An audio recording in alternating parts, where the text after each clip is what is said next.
One of the best tactics in marketing is to put yourself in the consumer's shoes because you are a consumer. So think about your own inbox. Think about the emails and the subject lines that resonate with you. It's either personal, like I've heard stats even of making sure it's not coming from a company, it's coming from a person, right? Is going to increase your open rates. Yep. So I know we send a lot of emails now from me, Luke at ReminderMedia versus like just ReminderMedia and stuff like that. But it's really about just like, what are the emails that you would open? Some of the things that I was looking up and reading when I was looking at this is asking a question in your subject line can be popular. Doing a teaser, something like a cliffhanger is what they call it, can be really popular if you can somehow.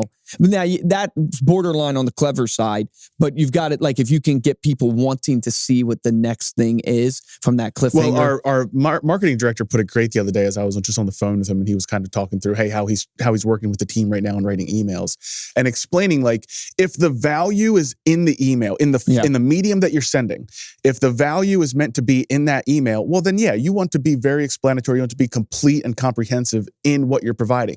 But if the value is not in the email, and the value is in the phone call, or the value is on the landing page, or the value is in the thing that you're trying to get them to download, that's where you want the cliffhanger.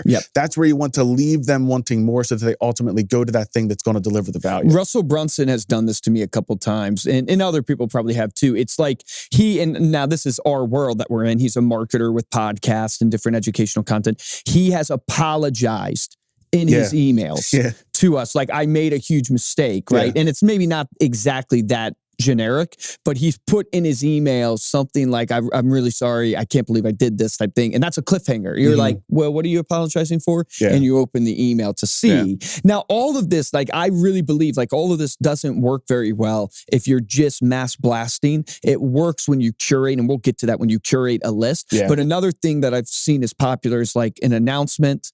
People can do an announcement, or like, you know how you have listicles and blogs?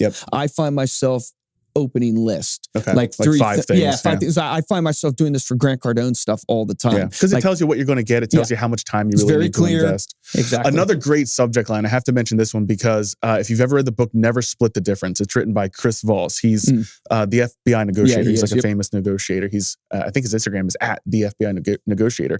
He says the guaranteed fail-proof email is a simple, no-oriented question where it just says, dear Luke, have you decided to give up on X? Yeah, that's great. And I had this email used against me recently. We're working with a company, and Ryan, I know if you're listening, you used this email to me, but basically said like, is this project dead? I'm like, well, no, it's not dead. I just haven't had time to respond. So what happened? We ended up getting on a call. Then we got on another call with our IT team, and that project is now being moved forward because he used an email like that. A lot of our sales reps used to send stuff, and we've refined it a little bit, but should I continue to follow up? Should I continue to call you? And a lot of people will be like, no, don't.